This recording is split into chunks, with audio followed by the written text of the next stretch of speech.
There is a kind of moment that happens to almost everyone almost every day, and almost no one talks about it. The kind I'm thinking about happens in your own car, in your own kitchen, in the self-checkout aisle at the grocery store, in the small pause before you hit post on a comment under a name that isn't your name. The shared feature is that in the moment, nobody else can see you, and in the moment you behave a degree differently than you would have if anybody could. Maybe you said something out loud in the car at a red light that you wouldn't have said if there had been someone in the passenger seat. Maybe the cashier handed back too much change and you noticed at the door. Maybe you almost typed something cruel about a stranger and didn't, or you did, and you closed the tab faster than you usually close tabs. Each of these is too small to be worth thinking about, and you have never bothered. But underneath the smallness, the same old question lives, and the question is old enough that Plato worked on it, the Buddha worked on it, and the philosophers who are publishing this year are still working on it. It hasn't been settled. The question is more or less this: when no one is watching, are you the same person you are when someone is? And if there's a difference between those two people, even a 1-degree difference, even one nobody else would notice, which of them counts as the real you? A real Athenian named Glaucon, Plato's older brother, an actual person, not a literary device, once put this question more cleanly than almost anyone has since. He told a story about a shepherd who came, by accident, into possession of a ring. When the shepherd turned the ring's bezel inward toward his palm, the world stopped being able to see him. Within a few days of working out what the ring could do, he had used it to seduce the queen of his country, assassinate the king, and seize the throne. That was Glaucon's claim, more or less. Given the same ring, any of us would behave roughly the same way. Not exactly the shepherd's behavior, not the seducing or the killing, but something in that direction, even from the gentlest of us. The only thing keeping most people honest, Glaucon said, is the fear of being seen dishonest, and if you take away the fear, you take away the honesty along with it. The ring was the way he made the question visible. He handed it, in a sense, to Socrates as a challenge. Socrates spent the next 8 books of the Republic answering. The honest version of what happened in those books is that he sort of did and sort of didn't. I want to sit with this question for a while, in the dark, because the question is more available right now than it was at noon. At noon, you were the version of yourself who had tasks and watches and mirrors. Now, in the room you're in, you are a little closer to the version of yourself the ring is asking about. There may not be a better hour for the question than this one. Before we go any further, a small ask. If what you're listening to feels worth being made, the subscribe button does more for a channel like this than almost any other thing. And in the comments, I'd like to know something, because the answers I read here are more interesting to me than almost any line of philosophy I read in the same week.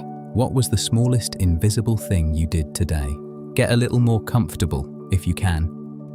The lamp nearest you is probably brighter than it needs to be. The question is not a puzzle, it's a door. The shepherd in the story had a name. The name was Gyges, Gyges, and his descent into the earth, where the ring was waiting, is older than the story Plato told about it. You are out on a hillside in Lydia, Lyhdr, a kingdom that sat where the western part of modern Turkey now sits, roughly the 7th century before our era. You are a shepherd, employed by the king of the country, which is what most shepherds in Lydia were. The rain has been falling for several days, hard enough that you have been thinking about whether the flock will be safe. When the earthquake comes, you feel it before you understand what it is. The ground opens. Somewhere ahead of you, in the pasture below, a chasm has opened where there was no chasm the day before. It is wide enough that the sheep nearest it stop and step back, long enough that you can see, even from where you stand, that the sunlight doesn't reach the bottom of it. You go down to look. This is the part of the story where a more careful person, in a less interesting story, would have called for someone with a rope. You don't. You climb down. Inside the chasm, at a depth where the light has thinned to almost nothing, you find a thing you can't immediately make sense of. It looks like a horse, but a horse made of bronze and large enough that a man could stand inside it. There are small doors on its sides. You open one. Inside, the bronze horse is a body, naked, larger than a man's body should be, intact in a way that suggests the chasm has preserved it for a very long time. On one finger of the body's left hand is a gold ring. You take the ring. The whole exchange, the descent, the corpse, the ring, takes about a sentence in Plato. You climb back out of the chasm, you go back to your flock, and the next time the shepherds of the country are summoned to meet with the king, which they do once a month to report on the herds, you go, wearing the ring. This is where the story changes shape. The shepherds are sitting in a circle, and you are half listening to them while you fidget with the ring on your finger. You turn the bezel, the part of the ring where a stone would sit if it had a stone, inward toward your palm. The men around you stop addressing you. They had been addressing you a minute ago, about the flock counts, about the weather, about the rains coming again. And now they are talking past you, around you, as though there is an empty space where you were sitting. Strange he hasn't come today, one of them says. They are not pretending. They have simply stopped being able to see you. You look down at your own hand. It is still there to you. You turn the bezel outward, and the men beside you look up and acknowledge you, not noticing that you had been gone, not noticing that you have returned. You turn the bezel inward once more, just to be sure, and you vanish again. You go home. For several days, possibly a week, you think about it. Then you arrange, through a series of small manipulations you have had time to plan, to be sent as one of the messengers to the king's court. Once at court, the rest is straightforward. You use the ring to enter rooms you should not have been able to enter, to come and go from the queen's chambers without anyone noticing your arrival or your departure, and eventually, with her help, to kill the king. By the end of the story, Plato tells, in something like a paragraph, you are the king. You are the founder of a new dynasty. You have a name now, Gyges, Jigs, and the dynasty will be remembered for centuries. The throne, the wife of the murdered king, the country, the gold, all of it is yours. Whatever could be measured of your life by the metrics of your world would, at the moment of the coronation, have measured generously in your favor. That is Plato's version, which is the one philosophers have argued about ever since. There is, in fact, an earlier version of this same story. It was told by the historian Herodotus, who was writing about Lydian kings before Plato was born. In Herodotus, the same man, Gyges, a real historical king of Lydia, founder of the Myrmnad dynasty, who ruled roughly 680 to 652 before our era, becomes king under different circumstances. There is no ring in the older story, there is no chasm, no bronze horse, no corpse with a finger to take a gold ring from. In Herodotus, Gyges is the king's spearman, his bodyguard, a trusted member of the household. The king is unhinged in a particular way. He is so convinced that his wife is the most beautiful woman alive that he wants Gyges to see her naked to confirm it. He orders Gyges to hide in the queen's bedchamber while she undresses. Gyges refuses, the king insists. Gyges hides, and the queen catches sight of him as he leaves.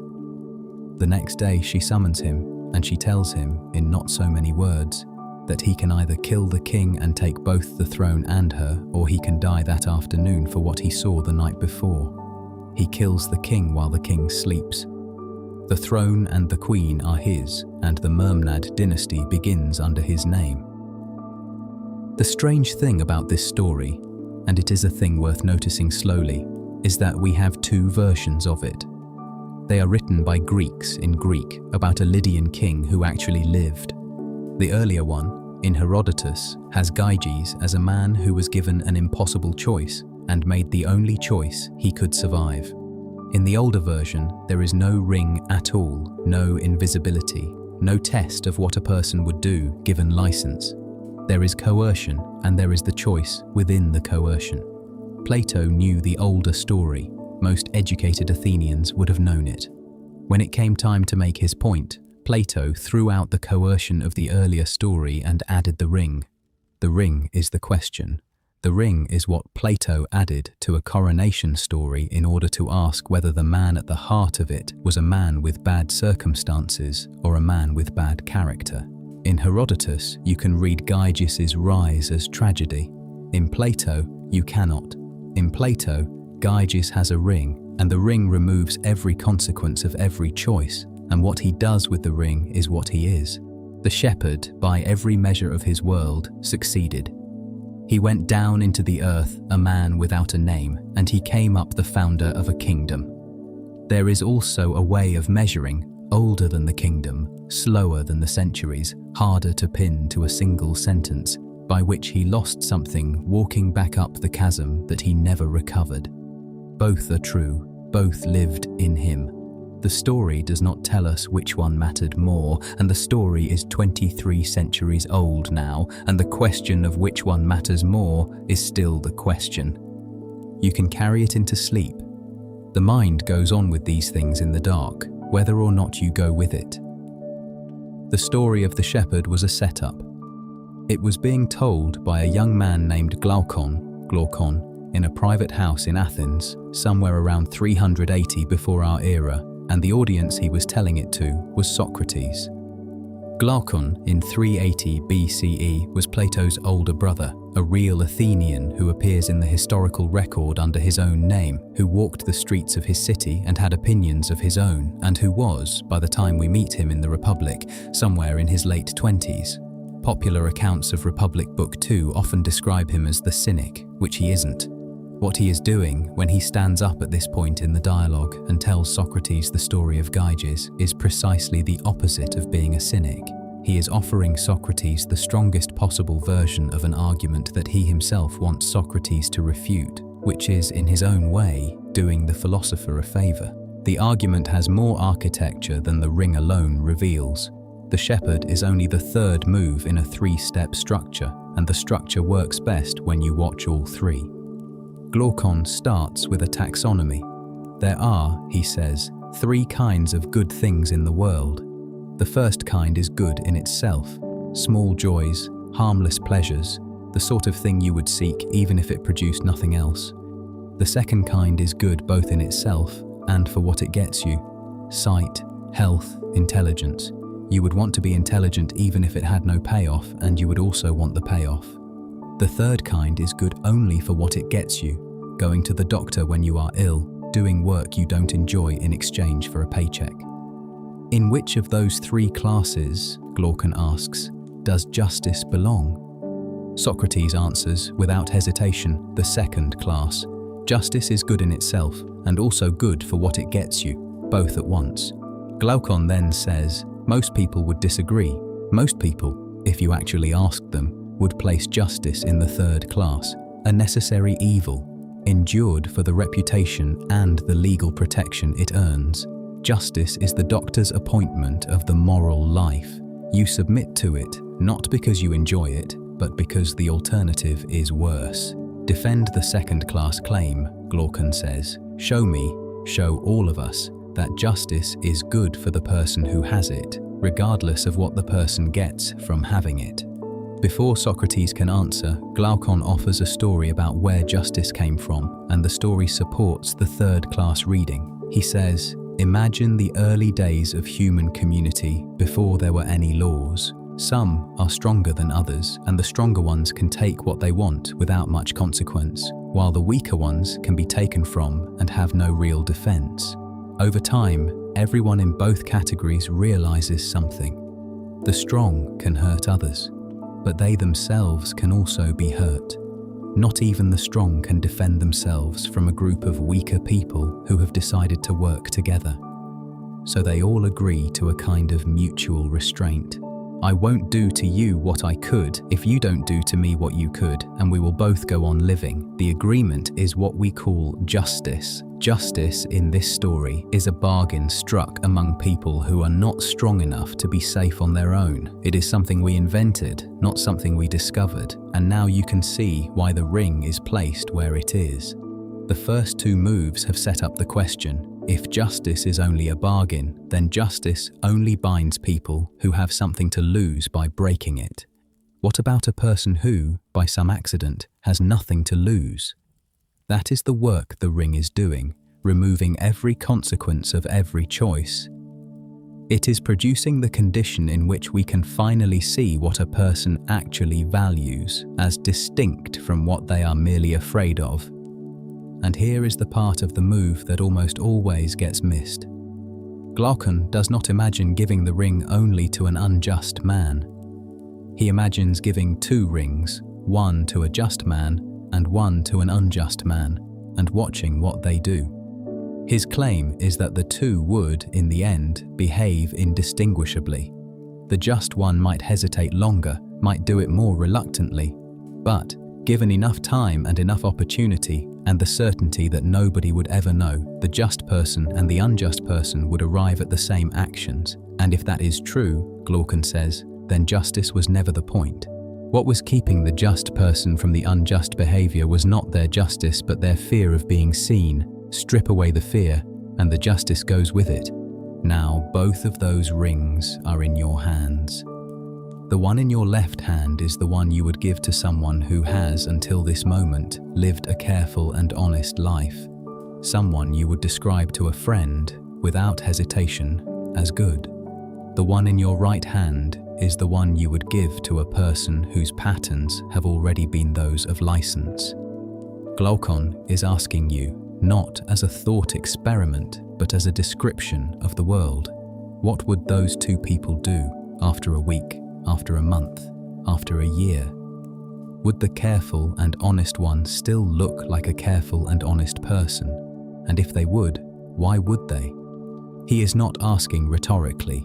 He is asking because he wants the answer, wants it for Socrates to give, but also wants you to notice that you have been giving smaller versions of the answer all day.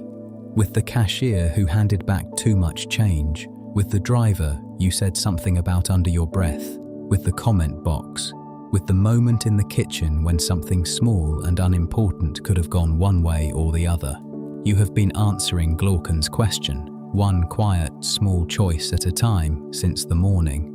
The question has just been named, turned around so you can see it from the front, and it is in the room. Your shoulders are probably higher than they need to be. You can let them down now. The question is not going anywhere, and neither, for the next while, are you. There is a popular version of what happens after Glaucon stops talking, and it is wrong. In the popular version, Glaucon's ring sits on the table for 2,500 years, unanswered. Plato fades into a footnote. Socrates is the man who, on the question of justice, lost the only argument that mattered. This is the version you would get from most introductory philosophy courses, most popular accounts of the Republic, most discussions about why no one has ever solved the problem of moral motivation. What actually happens in the actual text is different. Socrates spends the next 8 books of the Republic answering Glaucon's challenge, and he does not answer it in a single move. He builds, instead, a careful, slow, sometimes meandering structure that arrives in Book 9 at a conclusion specific enough that Glaucon himself, the brother, the steel manor, the man who set the question up, concedes. There is no way to claim the unjust man is happier, Glaucon says, in something close to those words, around line 591b. The 2 of them go on to talk about something else. The shape of Socrates' answer is this. He observes that a city, a polis, polis, the ancient Greek word for the kind of small organized community that Athens was, has parts. Some people do the thinking and the governing. Some defend the city and enforce its rules in the streets and against outside threats. Some produce the food, the goods, the materials that keep everyone fed. A city in which each of those 3 groups does its proper work without one group trying to take over the work of another is a city Socrates calls just. A city in which the rulers are timid, or the defenders are corrupt, or the producers refuse to produce, is a city he calls unjust. Most of us, even now, can feel why he calls them that. Then Socrates turns inward, finding the same 3-part structure in any human soul. There is the part that reasons, the part that weighs, that plans, that asks what the actual right thing might be at any given moment. There is the part that drives, that feels honor, that becomes indignant when wronged, that wants vindication. And there is the part that wants, that is hungry, that is thirsty, that desires the things the body desires, and sometimes a great deal more besides. Reason, spirit, and appetite. 3 pulls inside any one of us in any given hour, all the time.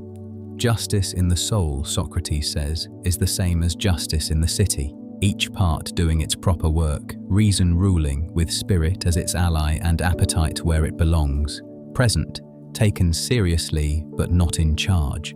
He compares the just soul to a healthy body and the unjust soul to a sick one.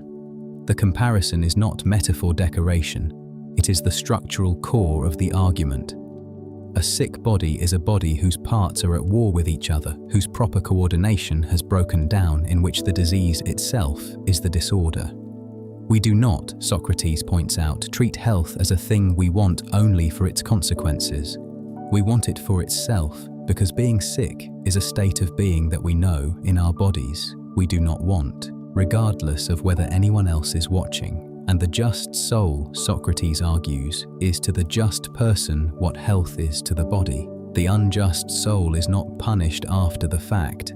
The unjust soul is the punishment. In Book 9, Socrates walks Glaucon through what this looks like at the extreme. He paints a portrait of the tyrant, the man with absolute power, the man who has, in effect, the ring Glaucon described on a national scale. The tyrant can do anything. He fears everyone, his guards, his servants, his children, the citizens whose property he has taken, because anyone with a knife could end him in the night, and many of them would. He cannot trust the people around him because he knows what he would do in their position to a man like him. He is alone inside a court of pretenders. His appetites have grown enormous because nothing checks them, and as they grow, they become harder to satisfy. He is wretched in a particular way that only the tyrant can be wretched, not because he lacks what he wants, but because he has it and has discovered that wanting was the part he was relying on to be himself, and that wanting without bound is what it is to come apart from the inside. Most of us are not tyrants, but most of us, at some point, have met the smaller version, the friend who got the promotion they were sure would make them happy and discovered that it did not, the relative who finally won the argument they had been waging in their head for years and felt, when the win arrived, a strange flatness instead of a victory, the person who had gotten everything they thought they wanted and was, on a Tuesday evening at 9 o'clock, not enjoying any of it. Socrates is asking us to extrapolate. If the small version of the tyrant, the person who has what they thought they wanted and is not enjoying it, is recognizable, what does the large version look like from the inside? 2 generations after Plato died, his student Aristotle offered Glaucon a second kind of answer. Aristotle was not arguing against Socrates' soul harmony picture, but offering a different angle on the same point. His observation was this: virtue is not the kind of thing you become in a single decision. You become a just person by doing just things slowly, repeatedly, over years, until the doing of them has become how you simply do them. The Greek word for that slow process is the root of our word habituation. By the time you have the ring, Aristotle's argument runs, who you are has already been settled by what you did before you found it. The ring tests a finished character. It does not create one. A person whose patterns are already those of restraint and care would barely register the ring's offer as a temptation. A person whose patterns are not those would have been doing, in smaller versions and at lower scales, what Gyges did, all along. Now here is the place where the honest thing to do is to say what I do not know. Whether the unjust life feels from the inside, as wretched as Socrates argued it does, whether the soul really is sick the way he claims, is a question modern psychology has not closed and may not be able to close.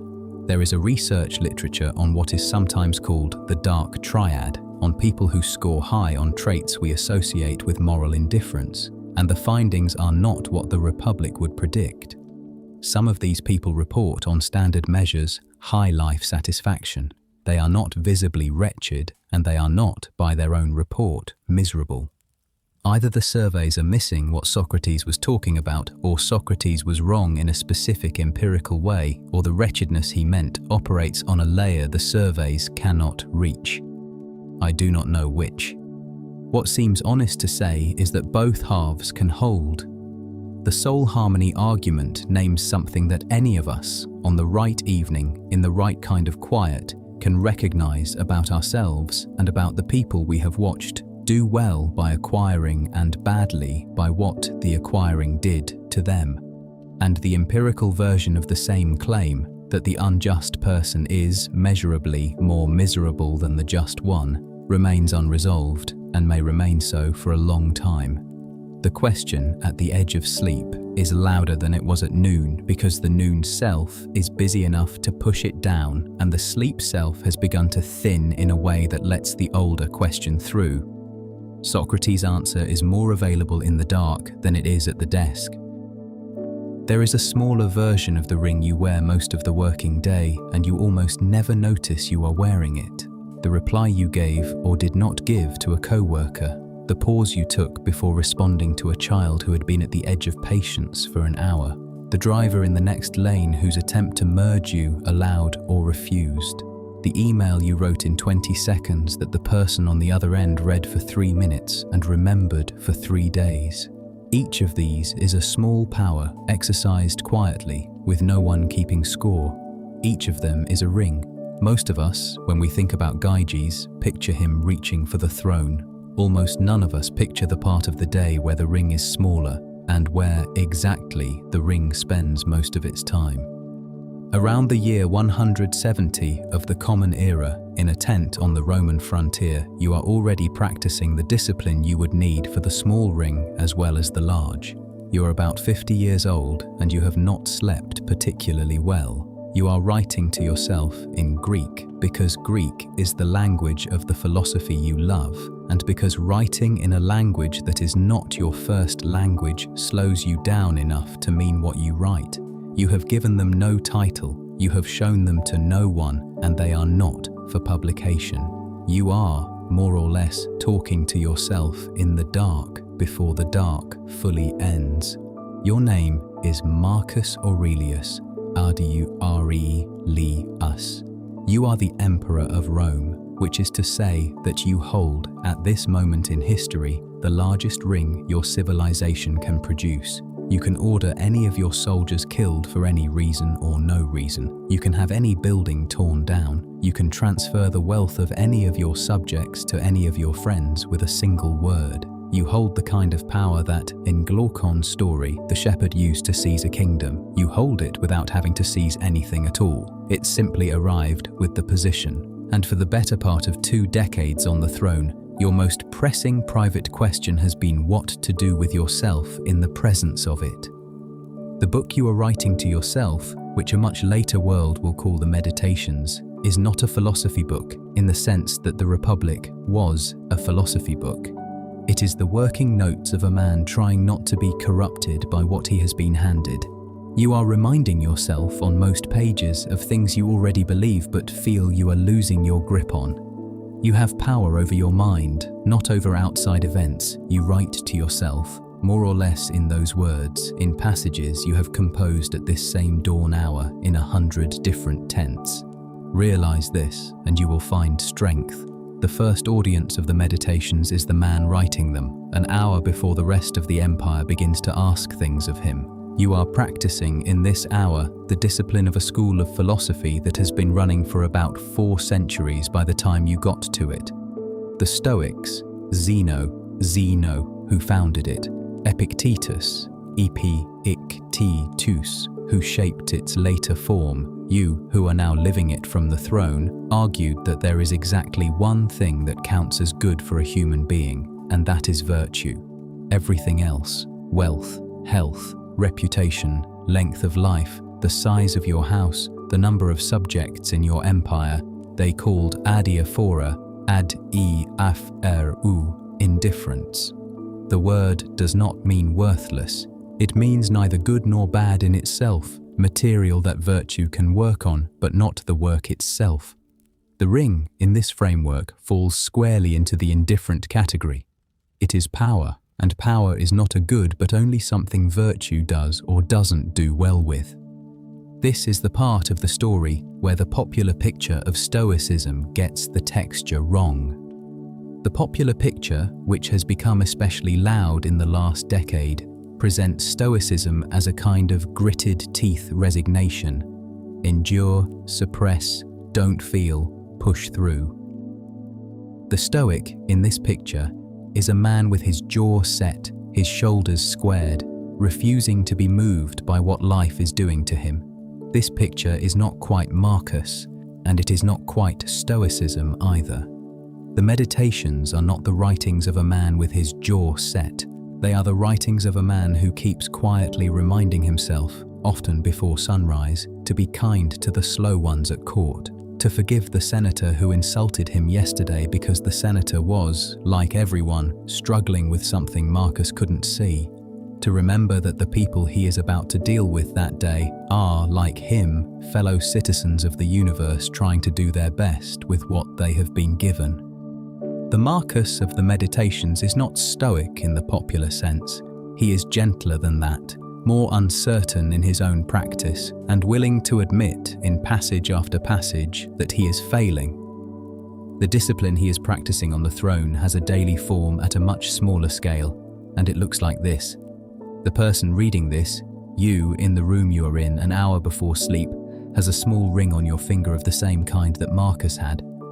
Marcus's frontier journal becomes, in different language, your kitchen notebook with the second cup of coffee in front of you. Same discipline, different empire.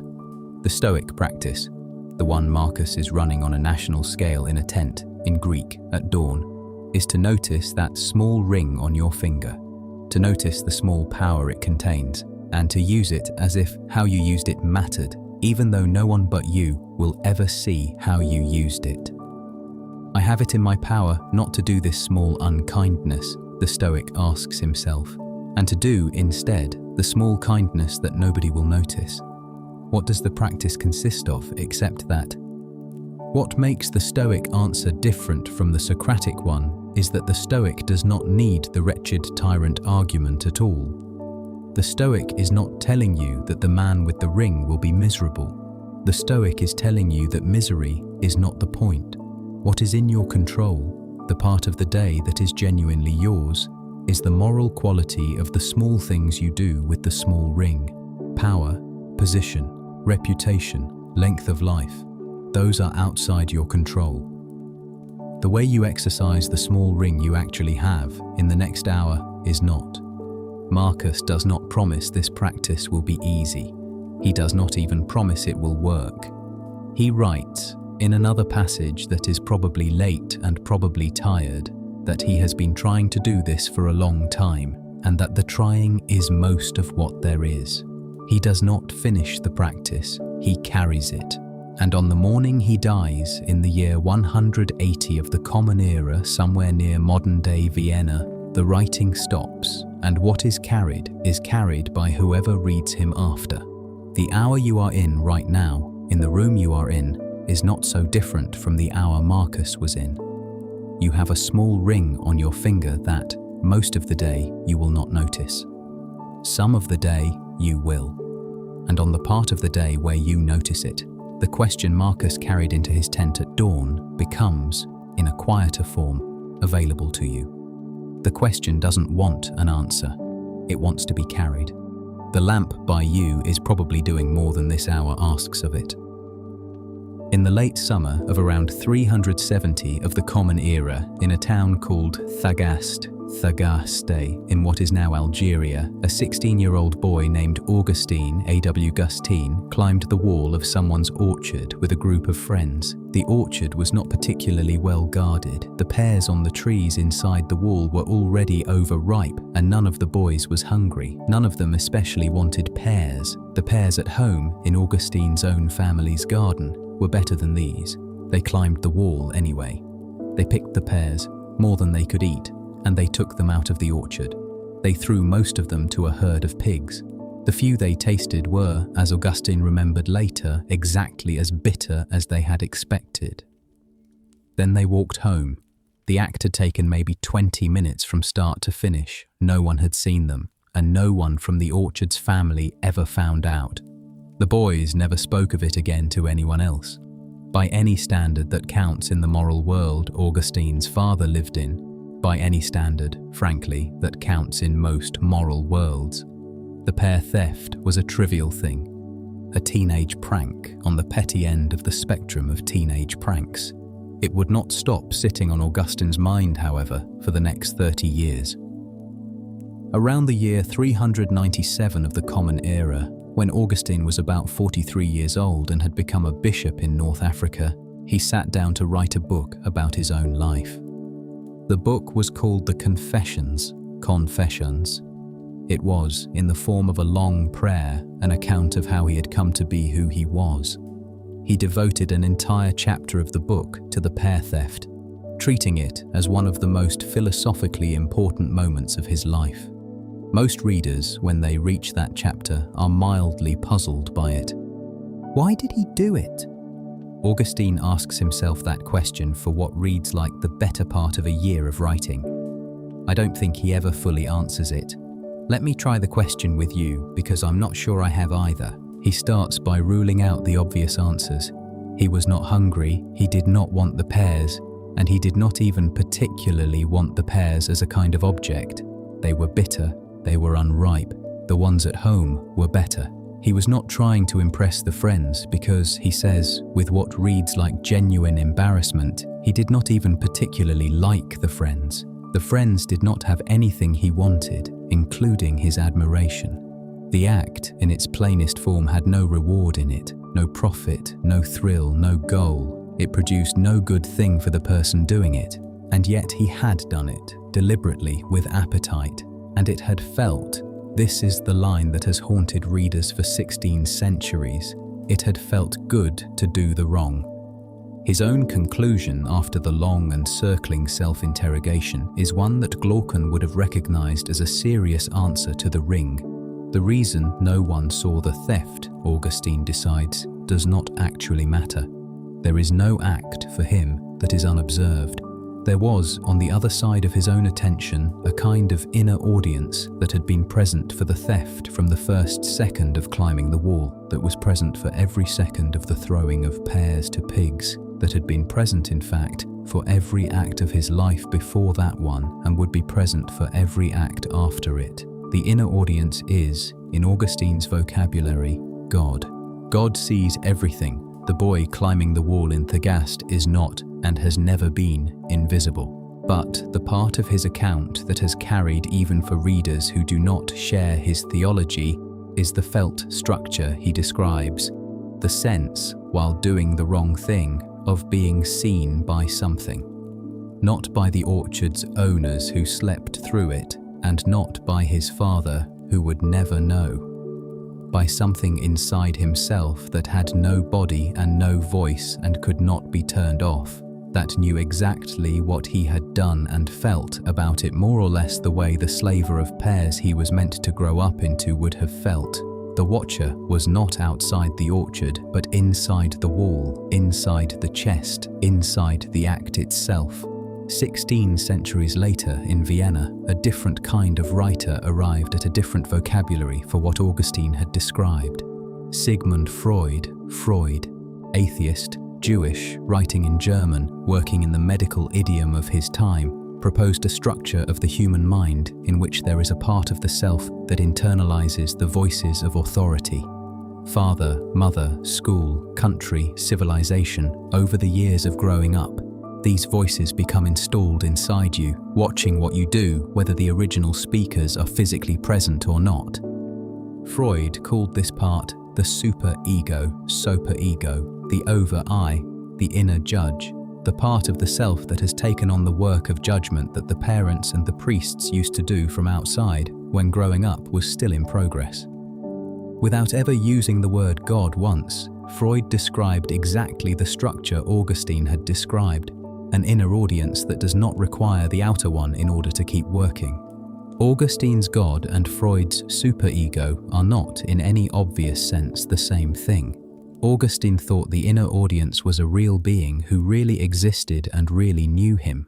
Freud thought it was an emergent structure inside the brain, but the felt experience of the audience, the sense that the small wrong act is being witnessed even when no one is in the orchard, turns out, in both vocabularies, to be the same fact. The wall does not block the watcher. The ring, if Augustine had been given Gyges' ring, would not have made him invisible to the watcher he had been carrying since he was probably 6. You have probably noticed a smaller version of this. Something small you almost did last week that no one in the world would ever have known about. And the felt structure of the not doing was the felt structure of being watched by something, or something small you did do when the room was empty and the security camera was off, and the shame that came afterward arrived from nowhere on its own with no audience to deliver it. The watcher is the audience. The watcher has no body and does not turn off when the security camera does. Augustine's question, by the time he stopped writing, had changed shape. He had begun by asking, "Why did I steal those pears?" What he ended up asking, in the lower voice you can hear in the late pages of Book 2, was something else. What was in me that wanted to? The question is no longer about an act. It is about a layer of the self that was, all along, available to want the wrong thing on its own terms. The pear was incidental. The wanting was the data. The dark in the room has thickened a little, and your breathing has lengthened without you having to help it. The question, if you carry it into sleep, will continue working under the surface. Questions of this kind tend to. You can let your shoulders down. The watcher inside the wall is not going anywhere. You can rest near it for the night. Could you hear the moral law tonight, alone in your own room, with no one to tell you what it says? It is a strange question to be asked. The first reaction most of us have to it is to wonder what is meant by the moral law, a phrase that sounds, on the page, like it belongs in an 18th century treatise rather than in your apartment at the late hour. The phrase is, in fact, from an 18th century treatise. But the man who put it there, Immanuel Kant, working in the small Prussian university town of Königsberg, in the 1780s, believed that the law he meant by the phrase was something any rational being could recognize on their own in their own room, without any treatise being open at all. He believed, in particular, that you could recognize it tonight if you tried. What he meant by the moral law is something different from what Augustine meant by his inner watcher. Augustine's watcher was an audience, somebody or something there to see the act and to feel about it. Kant's moral law is not an audience, but a recognizable structure of action. The watcher feels, the law explains, the watcher reacts. The law tells you, in advance of any reaction, what the right thing to do actually is. Kant's most famous formulation of the law, which is called the categorical imperative, the imperative that holds without conditions, the if-no-ifs command, runs roughly like this. Act only on a rule that you could, at the same time, will to be a universal law. The first time anyone meets that sentence, it often passes through without leaving much meaning behind, but it begins to mean something when you try it on an actual case. Take a small case. The cashier has handed back too much change, and you noticed at the door. You have about 3 seconds. The rule you are operating on, in those 3 seconds, is the thing Kant wants you to look at. If you keep the money, the rule is something like, I will take what is mine plus what is handed to me by mistake, when no one will know. If you take it back, the rule is something like, I will return what does not belong to me, even when the cost of returning it is small and the benefit of keeping it is real and no one will see. Kant's test is to ask which of those 2 rules you could will to become a universal law. Which of them, if everyone followed it, would produce a world in which the rule itself still made sense. The first rule, run universally, eats itself. If everyone takes what is handed to them by mistake when no one will notice, the entire institution of giving back is corroded. The cashier system stops functioning. Receipts mean nothing, and the category of mistake loses its referent. Every mistake on this rule is just an opportunistic transfer waiting for the next available wallet. The rule, made universal, makes its own world impossible. The second rule, run universally, holds. If everyone returns what does not belong to them, the cashier system functions. The categories of mistake and transfer mean something, and the world the rule lives in continues to exist. This is what Kant means by saying the moral law is a fact of reason. He does not mean it is a religious revelation, and he does not mean it is a feeling. He means that any rational mind asked to test those rules by universalizability will come to the same answer, even alone, even with no one watching. Even, this is the part that matters most, at the late hour in the room you are in. The law is hearable. You do not need an audience for it, only the test. One thing about Kant, while we are with him, the popular picture of him is wrong in roughly the same way the popular picture of the Stoics is wrong. Most people think of Kant as the cold philosopher of duty, the man who replaced moral life with logic homework. The actual line that most readers remember from him, the one he wrote in the closing pages of The Critique of Practical Reason, which is otherwise not an easy book, is this: two things fill the mind with ever new and increasing wonder and awe, the more often and more steadily one reflects on them: the starry heavens above me and the moral law within me. The man who wrote that line was not a logician trying to deprive moral life of feeling. He was a man for whom the recognition of the moral law, when it landed, was an experience of the same kind as standing under the night sky. The cold duty Kant is a misreading. The actual Kant is a man whose treatises were trying to articulate the awe. This is also the place where the second voice in the room arrives. About 50 years before Kant's critique in Edinburgh, a Scottish philosopher named David Hume had argued that morality, on close inspection, does not actually run on reason at all. Hume's claim was that we feel before we judge. Sympathy, indignation, shame, the warm or cold response to the witnessed act. These, Hume said, are what morality is actually made of, and the reasoning we do afterward is structure laid over the top of the feelings, not the source of them. Reason is, and ought only to be, the slave of the passions, Hume wrote, in a line philosophers have been arguing with ever since. If Hume is right, then Kant's claim about the law in the dark has a problem. In the dark, alone, late at night, the feelings have grown thinner. The reasoning that is supposed to recognize the law without their help may actually be running on those feelings the whole time, in a quieter form, and discover when the feelings are gone, that the law is gone with them. Whether Kant or Hume is right about this is not a question 2.5 centuries of philosophy have closed. The work in moral psychology over the last few decades has shown, more clearly than either Kant or Hume could have known, that the moral judgments most people make in real time are produced by something faster and more effective than careful reasoning, and that the reasoning often arrives afterward to explain a verdict the person has already reached. That tilts modern opinion mildly in Hume's direction. But it does not, by itself, refute the Kantian observation that there are moments, usually quiet ones, usually slow ones, usually moments when there is no one to perform for, in which a rational test of a rule can be run and the test can return a clear answer.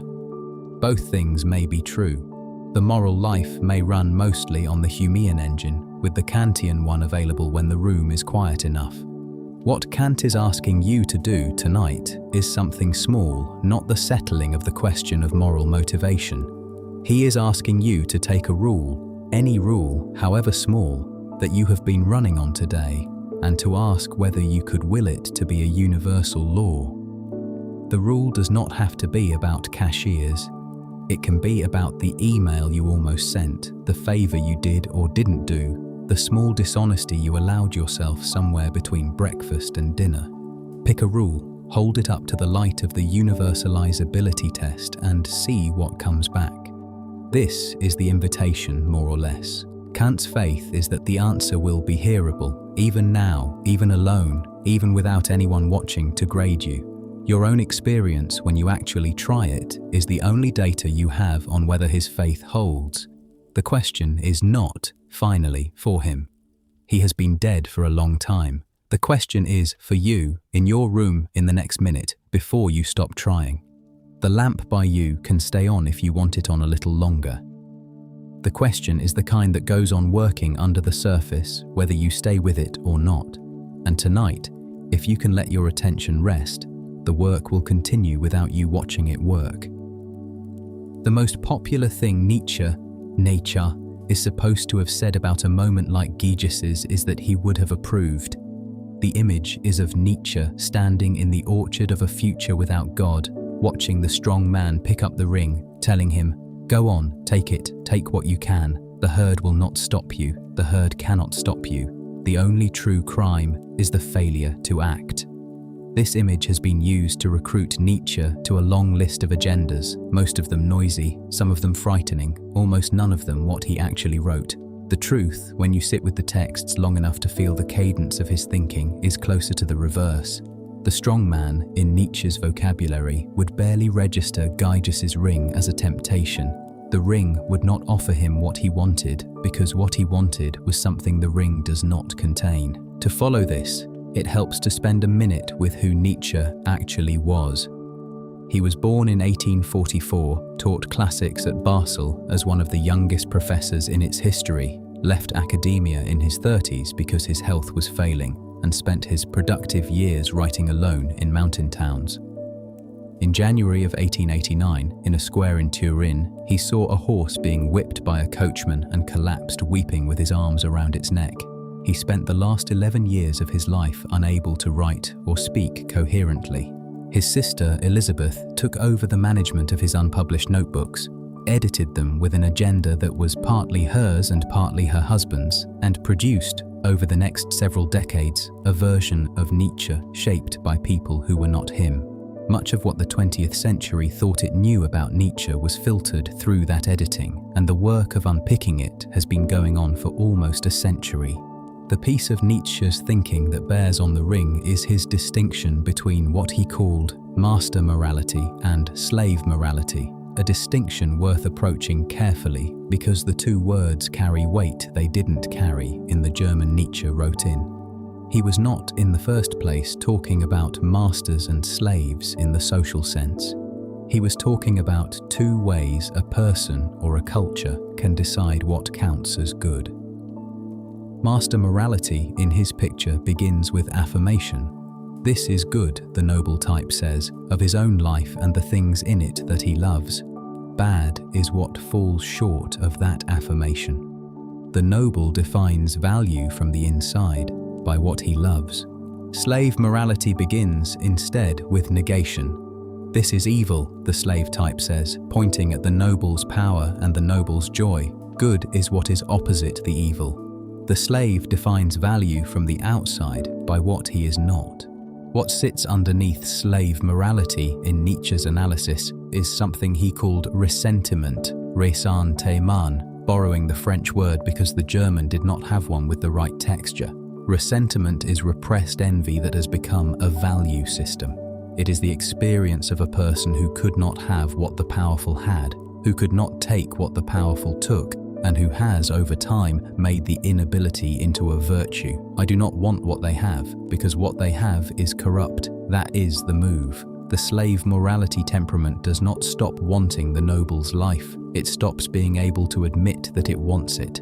Now place the ring in the hand of a person who carries that suppressed wanting. What does that person do with the ring? They seduce the queen, they kill the king, they seize the throne. They do exactly what Gyges did.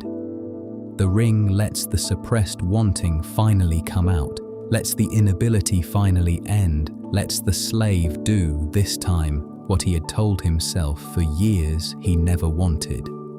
Look, given the chance, I would do all of it. That is the part of the ring story that Nietzsche, reading closely, would recognize.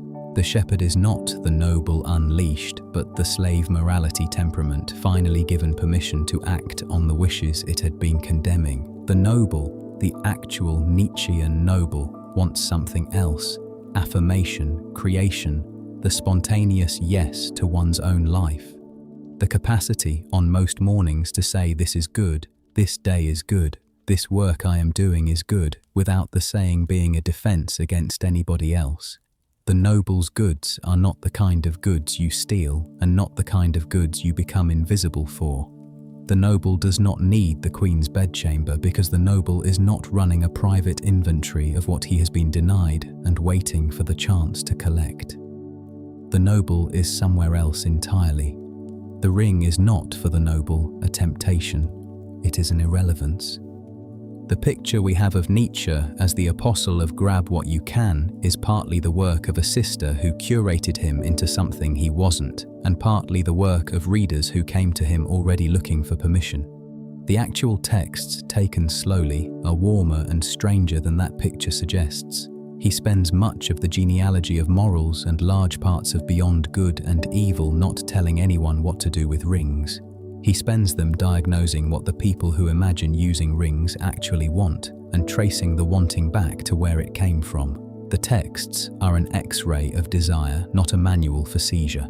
The reader who finishes them ready to grab is, by the book's own diagnosis, the reader the books were written about.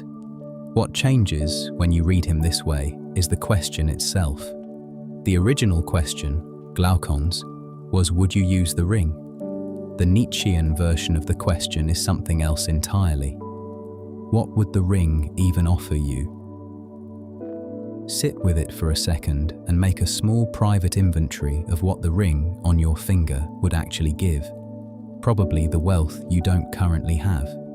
Some acknowledgement from people who do not currently acknowledge you. The chance to settle certain old scores, or the version of an old conversation in which you said what you wish you had said.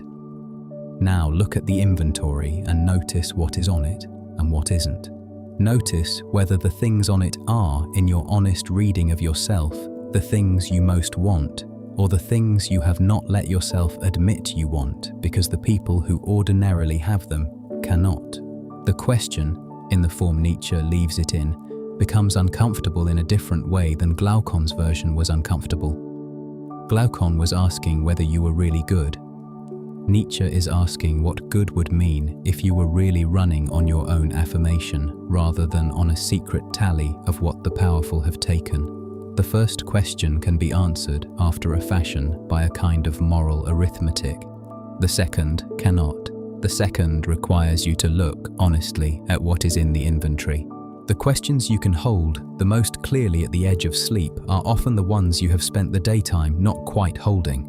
What would I want if I had the ring? Is one of those. At noon, it is hard to ask because the noon self is busy not noticing what it wants. At this hour, with the daytime longings quieter, the longer ones, the ones underneath, become a degree more available. You can let the inventory write itself if you want, while you slow down for sleep. It will not be complete, they never are, but the version that becomes available tonight is, for tonight, the data the ring has on you. You are in a hallway. The hallway belongs to a house you do not live in, possibly a building you do not work in, possibly a place you should not, by polite reasoning, be at all. There is, in front of you, a door, and in the door, a keyhole. You are crouched, and your eye is at the keyhole, and you are watching something on the other side of the door that you are not, in any normal sense, supposed to be watching. The reason does not matter, the example is what it is. The watching has, for the moment, absorbed you. You are not aware of yourself in the hallway, not anybody in particular in this moment, just an open eye and an open ear and a held breath. There is no you in the way you usually carry yourself, there is only the scene on the other side of the door. And then, behind you, in the hallway, you hear footsteps. Someone is there. Someone has been there for an unclear period of time. Someone has, in the unclear period of time, been watching you do the thing you were doing. What happens in the next half second is the moment a French philosopher named Jean-Paul Sartre used as the cornerstone of one of his most famous books. He called the moment the look, le regard, in his own language. Before the footsteps, you were a subject, a consciousness with a world in front of it, doing what consciousness does, which is making meaning of what it perceives. You were the watcher. After the footsteps, in the same body, you have become an object, something being watched, something other people's consciousness can take in, something with an outside that can be seen by someone whose inside you cannot reach. The watcher has become the watched in 1/2 second, without changing anything but who was looking at whom. What you feel in that 1/2 second is shame. Not because you have done something wrong, although you may have, but because you have, in the space of one breath, lost the version of yourself that was a subject without an outside. Shame, in Sartre's account, is the felt recognition that you really are this thing the other person is seeing, that the outside they are looking at is, indeed, you. You are not, after that 1/2 second, what you were a moment ago. You are also a being for others, an object for the consciousness in the hallway, and you cannot, on your own, undo the conversion. The Keyhole example sits in part 3 of Being and Nothingness in the first chapter, and Sartre placed it there for a reason. The book up to that point has been arguing that consciousness is, in its essential structure, a kind of nothingness, a watching, an attending, a being with the world that is not itself a thing. The Keyhole scene is the moment Sartre has to admit that there is no such thing as private consciousness in its pure form. The other arrives, and consciousness discovers that it has always also been a self that other consciousnesses can grasp. The other is not a feature of the world, but a structure of the self. This matters for Gyges' ring in a way that is not, at first, obvious. The ring promises invisibility, the removal of the other, the removal of the look, the restoration of pure subject consciousness without an outside. The ring's whole appeal from Glaucon onward has been that it gets you out from under the gaze.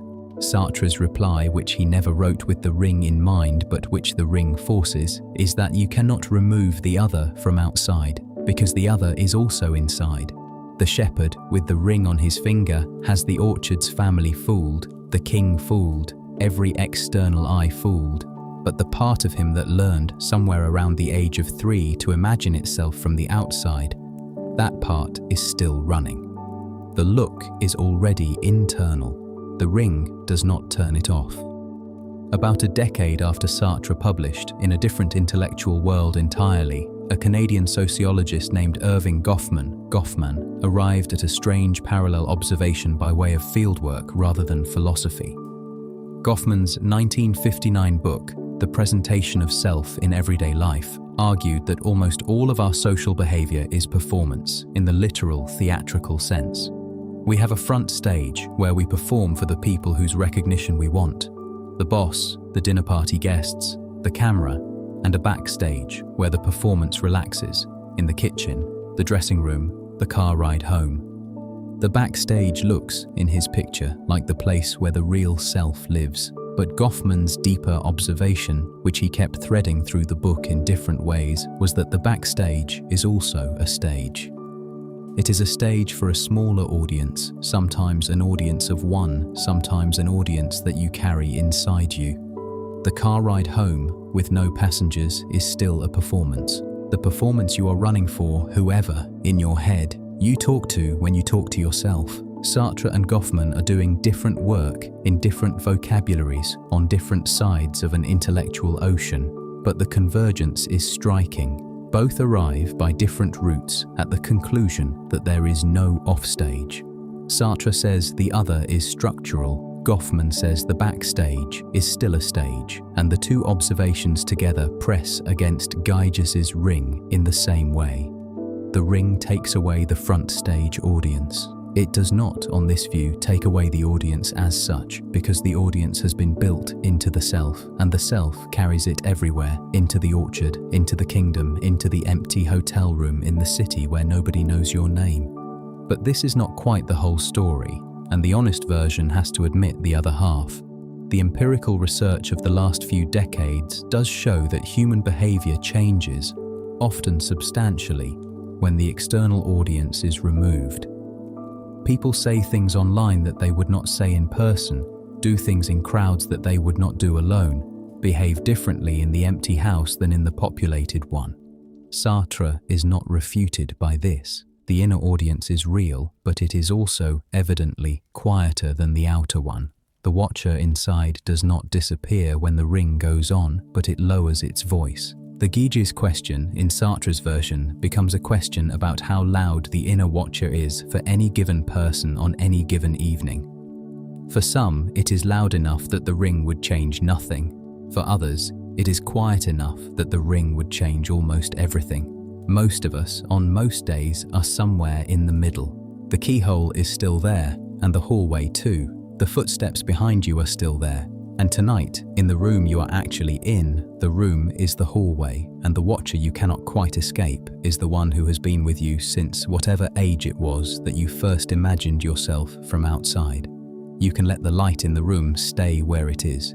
The watcher is not going to walk away. In this hour, it is not going to ask much of you either. It is the evening of October 31st, 1976.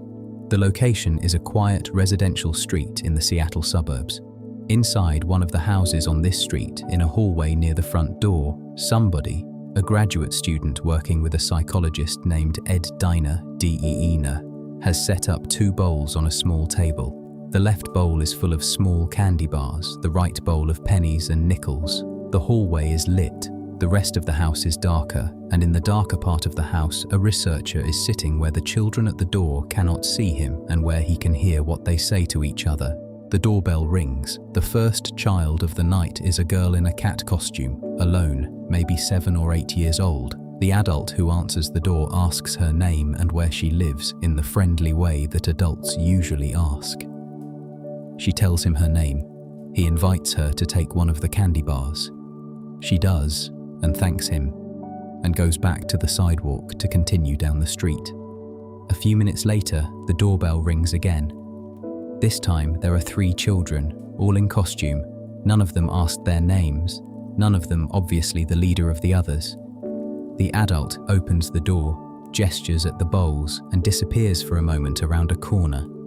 "I'll be back in a second. You can each take 1 piece," he says, and is no longer in the room.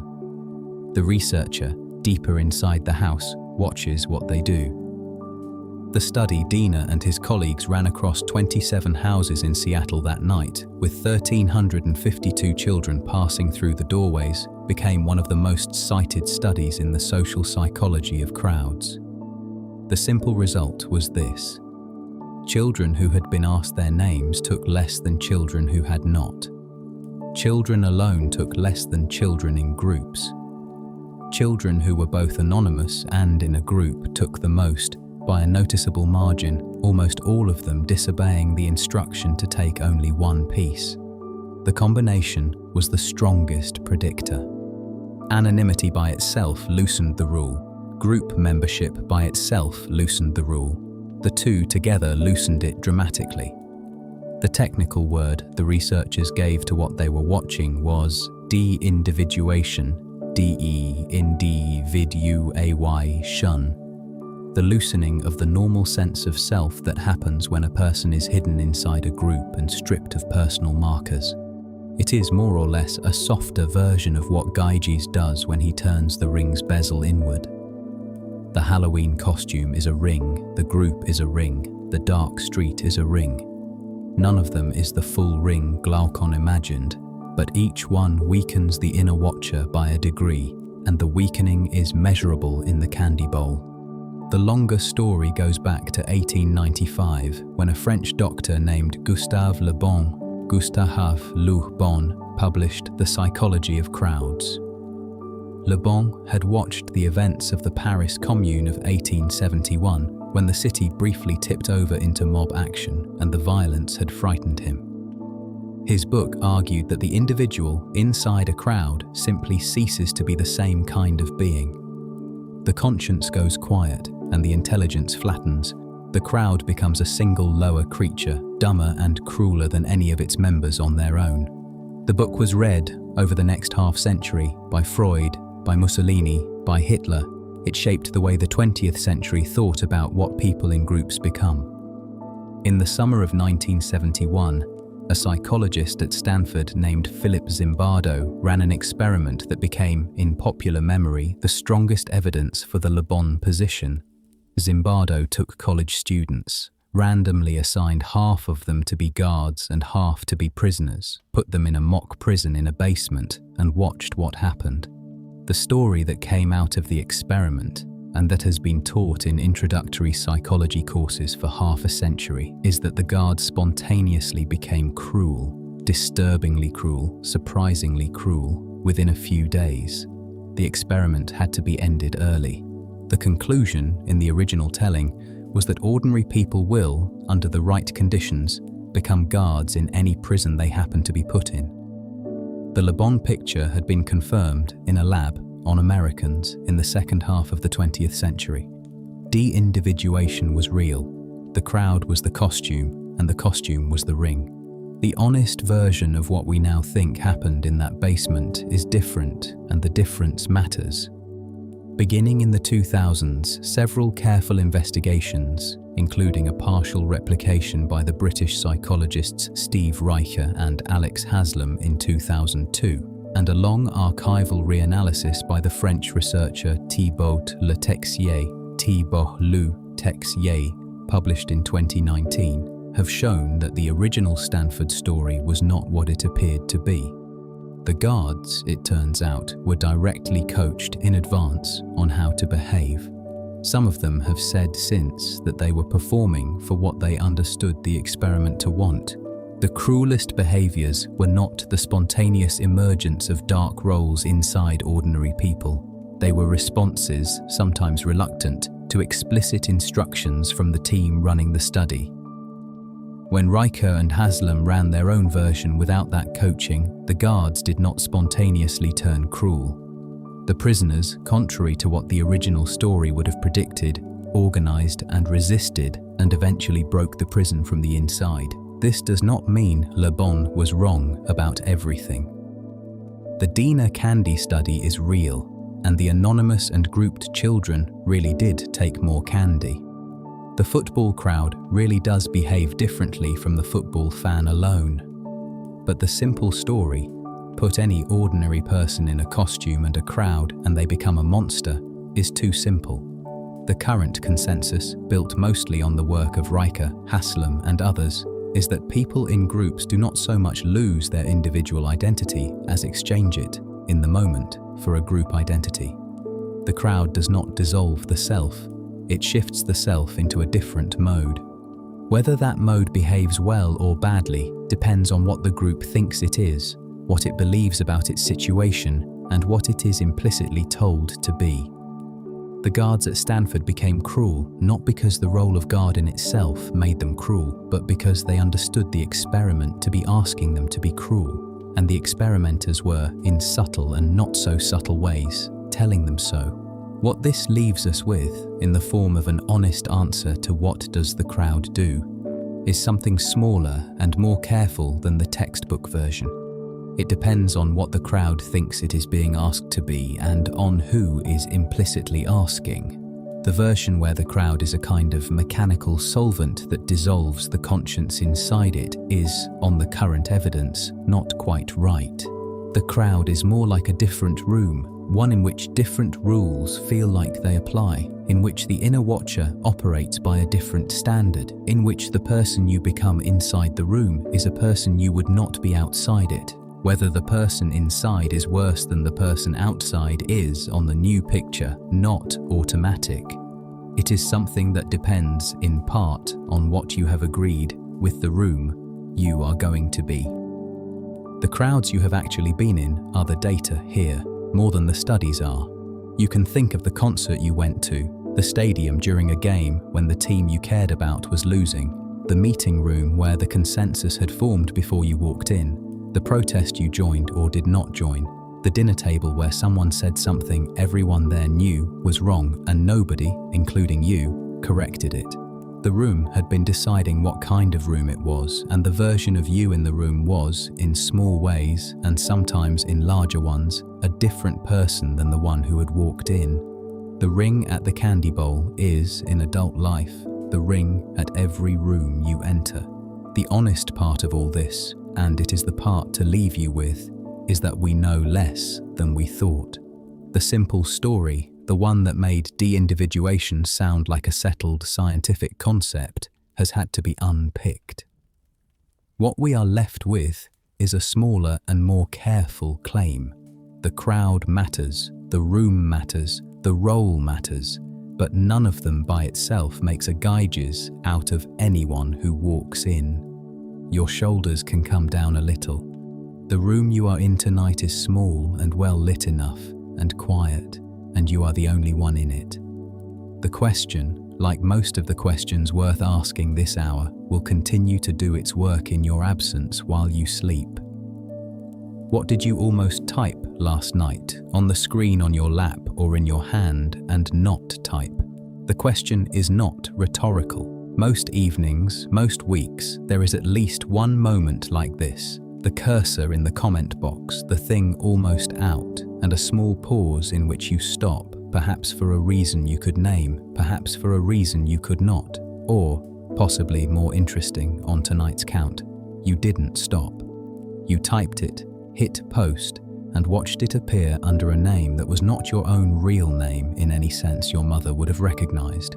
The name on the post was a handle, a username, a string of numbers and letters that nobody outside the platform's database connected this evening to the body sitting at your end of the connection. This is now the most common form the ring takes.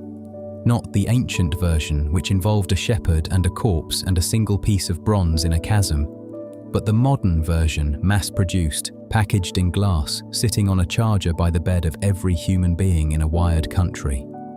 The platform does not have to know who you are. The person on the other end of the comment never will. The room around you, with the lights off, has the same atmospheric quality as the dark street of the Halloween study. Different rules apply. The inner watcher operates at a different volume. The version of you who types is, by a degree or two, not the same version who walked into the kitchen that morning. In 2004, a clinical psychologist at Rider University in New Jersey named John Sooler, published a short paper in the journal Cyber Psychology and Behavior called The Online Disinhibition Effect. The paper was an attempt to name, in a sober way, the cluster of conditions that the screen produces. Dissociative anonymity, the sense that you don't know me and I don't know you, so the things I say cannot really be tied back to me as a complete person. Invisibility, the absence of the cues other people normally read on a face. Asynchronicity, the conversation is not happening in real time, which allows for the long replies and the hot replies and the replies that age badly. Solipsistic introjection, the strange way that the imagined version of the other person inside the head can begin to feel like the only person there is. There were two more factors he named, but those four are enough to make the picture. The conditions of the screen are, at a system level, the conditions Glaucon's ring set up by hand. The popular use of Sooler's paper in the 2 decades since he wrote it has been to explain the bad cases, the comment sections, the pylons, the screenshots of one anonymous account telling another anonymous account to die, the image board cultures where the floor of acceptable speech has been moved so far down that the rest of the internet, looking in occasionally, is shocked. Sooler's term toxic disinhibition has become the standard short label for all of it. It picks out the part of the screen that everyone has noticed and that nobody, after a certain age, finds especially surprising. What gets less attention is the other half of his paper, which Sooler placed there carefully and which, in his own writing on the topic over the years that followed, he kept insisting on. He called it benign disinhibition. The same conditions that produce the pylon also produce a different set of behaviors. kindness to strangers, confession of pain to someone you will never meet, support given freely to people whose names you do not know. You can find them at 3 in the morning on bereavement forums, where widows write about husbands they lost 6 weeks ago to 15 other widows, in anonymous chats between teenagers 3 time zones apart, where the thing one has been hiding from the family turns out to be a thing the other has lived through. In recovery threads where someone posts about the relapse and asks for help, they could not bring themselves to ask for face-to-face. The screen makes possible the worst behavior of the human species, and also on the same conditions, a kind of generosity that the daytime world, with its names and its watchers, often prevents. The most honest thing to say about Sulla's framework 20 years on is that both halves are real, and the relationship between them is not what the popular reading suggests. The screen is not a moral solvent that dissolves what was holding people back. It is closer to what the crowd at the Halloween doorstep was, a different room with different rules, in which the person you become is not the same person you were outside it. For some users, on some nights, the room reveals a cruelty that the daytime self had been holding down. For others, on other nights, the same room reveals a tenderness that the daytime self had been holding down for different reasons. The screen does not, by itself, choose which. The room takes what the user brings to it and gives it permission to come out without the cost the daytime would have charged. It also has to be said in honesty that the empirical case for any of this is harder than the popular reading lets on. The research literature on online disinhibition is now thick, and it does not, on close reading, fully settle the question of whether anonymity online makes the median person worse or only louder. Most of us seem to do less online than the worst things we would do online. The comment we type and delete is more common in any honest accounting of any honest evening than the comment we type and post. Sulla himself, in revisits to his own framework, has been at pains to say that disinhibition is not a release of a hidden true self. What it is, instead, is a shift to what Sulla called a constellation, a different self-arrangement, in his own words, that produces behavior the offline arrangement would have prevented. Whether that constellation is closer to who you really are or a step away from it is, on Sulla's own account, not a settled question. And it may not be a question that has an answer in the way it is usually asked. What does sit in the form of an honest claim on the other side of all of this? And what makes the screen the modern version of Gyges's ring in the most direct way is that the screen is in your hand right now. Or it was a few minutes ago, before the audio in your ear became the only screen. The test the ring proposes is not, for you tonight, a thought experiment. It is a real, repeated, almost hourly invitation on a device you will pick up again tomorrow morning, possibly within seconds of waking, certainly before the day's first words to anybody in the same physical room. The invitation comes in the form of an open comment field, an empty DM, a search bar, a screen name that nobody outside the platform connects to the body you are sitting in.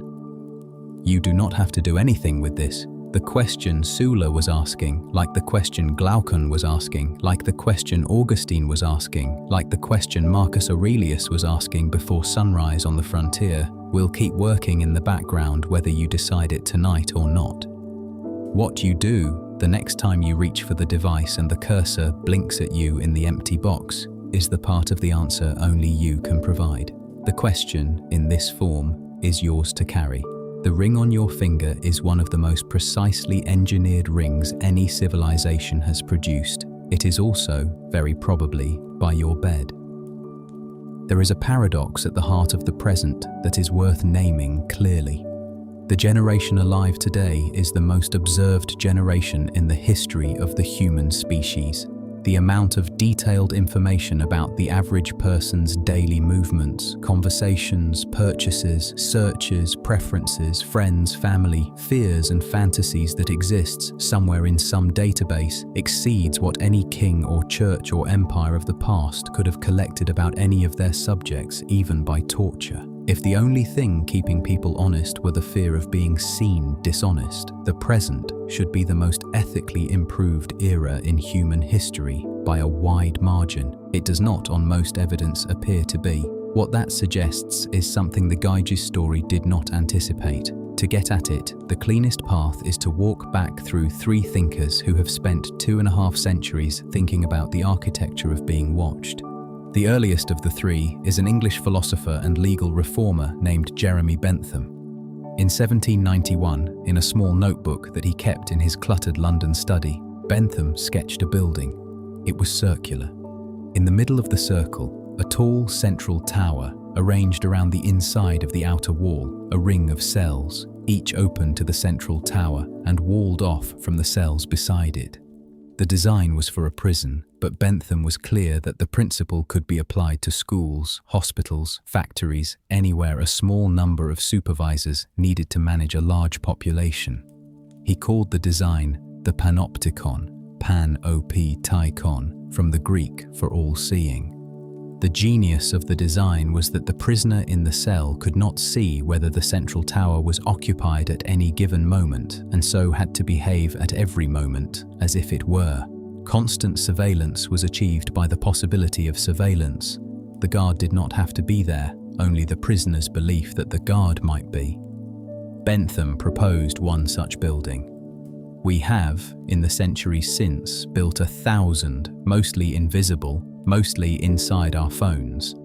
About 180 years later, a French historian and philosopher named Michel Foucault, picked up Bentham's notebook in effect and read the building's blueprint as the blueprint of the modern world.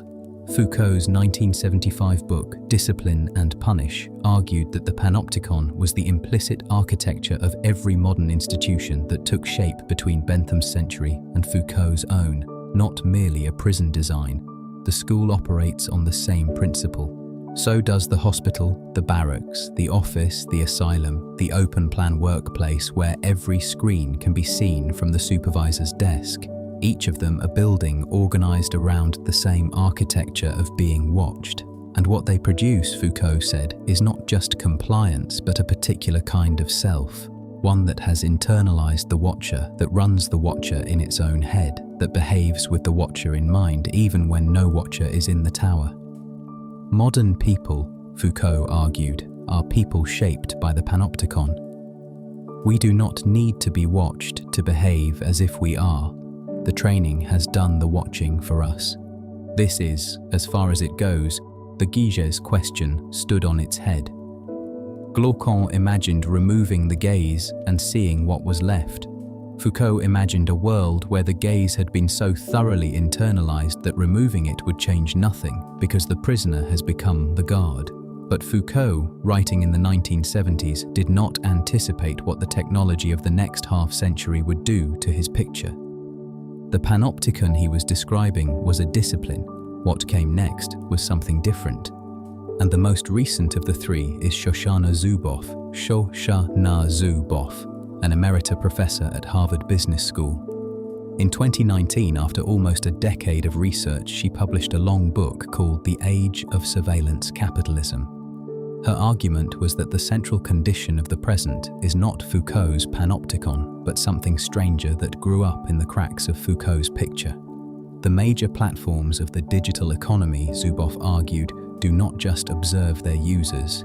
They make their money by predicting and modifying user behavior at scale.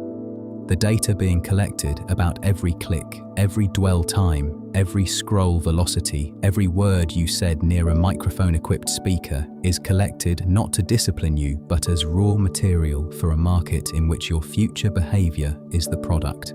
What is sold to advertisers is not your information, but the increasingly accurate prediction of what you will do next, refined by feedback loops that nudge your behavior in directions that make the predictions easier to make. The economic value of the system depends on the system shaping you, not on you knowing it is shaping you. Zuboff called this arrangement surveillance capitalism, an economy built, in her phrase, on the behavioral surplus of human life. The picture 3 centuries deep, by the time you have walked through all three thinkers, is this. Bentham wanted the prisoner to behave by being made to imagine the guard. For Foucault, the imagination had, by his century, become the prisoner's own. The guard had moved inside. For Zuboff, the guard had stopped caring whether the prisoner behaves. The guard is interested in what the prisoner will do, because what the prisoner will do is the commodity. The watcher has moved from outside the cell to inside the prisoner's head, to inside the market that sells the prisoner's behavior to people the prisoner has never met. At no point in this three-step is the watcher actually gone. At every step, the watcher is more present than the step before. And at no point has Glaucon's original question been answered. It has simply changed sides. His original question was, what would a person do if no one were watching? The question the present poses is the reverse. What does a person do when someone is always watching, and the watching has become so total that it no longer registers as watching? In our condition, Glaucon's orchard has been replaced by a light so constant that the body standing in it has stopped registering the light at all.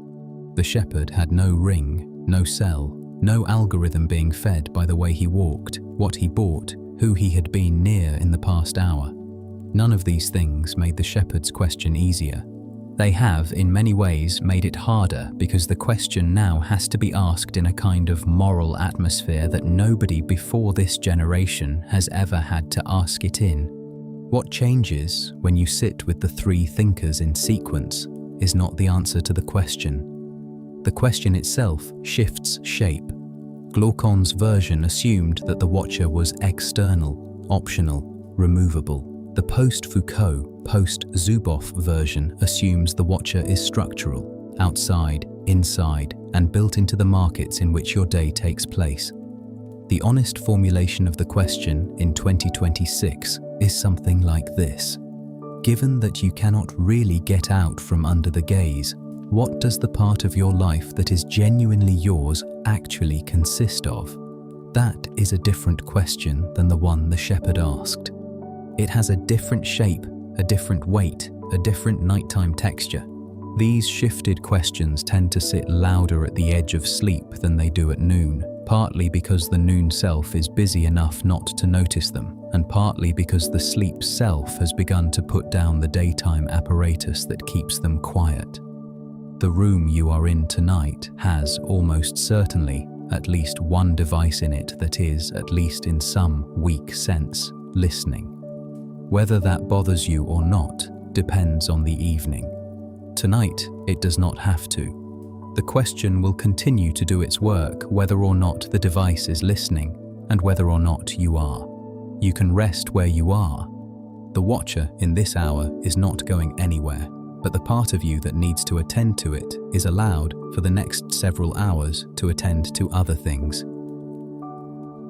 About a century before Glaucon stood up in Athens to challenge Socrates in a small Chinese state called Lu, a man named Zizi Zhu Su sat down to write a short text called the Zhongyong, which English-speaking translators have rendered as the doctrine of the mean. Zizi was Confucius's grandson. He was raised by his grandfather's students after his own father died young. He was, by his own account, trying to set down what he had absorbed from a household of philosophers in a form careful enough to last beyond his own lifetime. In the first chapter of the Zhongyong, he wrote a phrase that, by accident or not, answers Glaucon's challenge before Glaucon got to make it. The phrase, in the original Chinese, is Shendu, Shendu, Shendu. Translators have struggled with it for 2,000 years. The simplest translation is watchful in solitude. The gentleman, the Junzi of Confucian moral practice, is most careful with himself when he is alone, not because he is afraid of being seen, and not because there is a god in the corner of the room keeping score, but because the inner state, sustained in solitude, is the character. The character does not exist somewhere underneath the behavior, waiting to be revealed by the right test. The character is, on the Confucian view, exactly the pattern of behavior that the person quietly builds in the hours when nobody is in the room. The ring would not be a test of that character so much as a revelation of it, and the revelation would not, for the gentleman, be a surprise. The phrase has a syntactic detail that is worth pausing on because it changes the picture. The character for alone in shen du, is the same character that the Chinese language uses for individuality and for the solitary one. The verb shen does not quite mean to be careful in the modern English sense. It carries the older meaning of taking something seriously, attending to it as if it mattered. So the phrase, read closely, points not to be careful when you are alone, but to attend to the alone, honor the solitude, treat the unobserved hour as the hour that counts most. The gentleman is watchful not of himself in solitude, but over the solitude itself, which amounts to being himself watching himself, with no audience between. 25 centuries before Foucault, the Zhongyong describes the same internalization with the difference that it is offered not as a discipline imposed by an external architecture, but as the place where the inner life of a worthwhile person is actually made. This is the first Eastern door. The second one, opening from a different direction entirely, leads somewhere stranger. The Buddhist tradition, which began with Siddhartha Gautama, Siddhartha Gautama, in the 5th century BCE in what is now Nepal, takes the Gyges question on a different angle. Where the Confucian gentleman tests his character in solitude, the Buddhist analysis questions whether there is a character or a self being tested in the first place.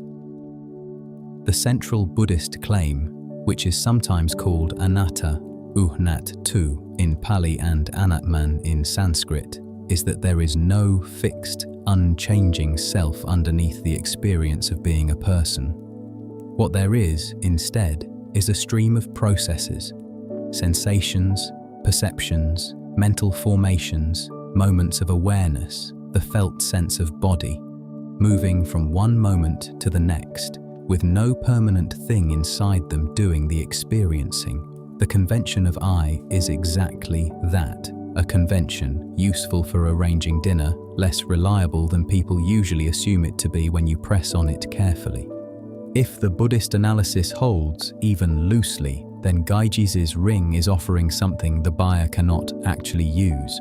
The ring promises to hide you from the watching world, but there is no fixed you there to be hidden in the first place. There is, at any given moment, a stream, a particular configuration of perception and intention and bodily sense, and that stream is not a thing that can step behind a curtain. The ring assumes a substance that the Buddhist analysis says was always a convention. The shepherd who reaches for the ring is reaching to hide a self that, on this view, does not exist in the form he thinks it does. What he actually has, what is actually flowing through his hands at the moment he picks up the bronze, is a series of intentions whose consequences will form the next moment of the same stream, ring or no ring. The technical word for that, in Buddhist analysis, is karma, which does not mean cosmic punishment in the way the English-speaking world often takes it. It means, more or less, that the actions of the stream condition the next state of the stream, because the actor and the action are not, in fact, separate things. You now have two eastern doors open in front of you, and they appear to point in different directions. The Confucian door says, there is a self, and the discipline of being that self carefully in solitude is what character actually is. The Buddhist door, taking the same question on a different angle, says there is no fixed self at all, and the practice of seeing through the convention of one is what the unobserved hour is for. The two traditions have, for 2,500 years, argued politely and sometimes sharply about the relationship between them. The pleasing thing, for our purposes here, is that both doors pressure Glaucon's question from different sides, and both render the ring less interesting than Glaucon thought it was. If the Confucian is right, the ring would just reveal what the gentleman had been quietly building or quietly not building during all the hours nobody was watching. If the Buddhist is right, The ring would have nothing to hide, because the you who put it on is a stream rather than a thing, and the stream cannot become invisible in any sense that matters. From either door, the question Glaucon set up dissolves into a different question.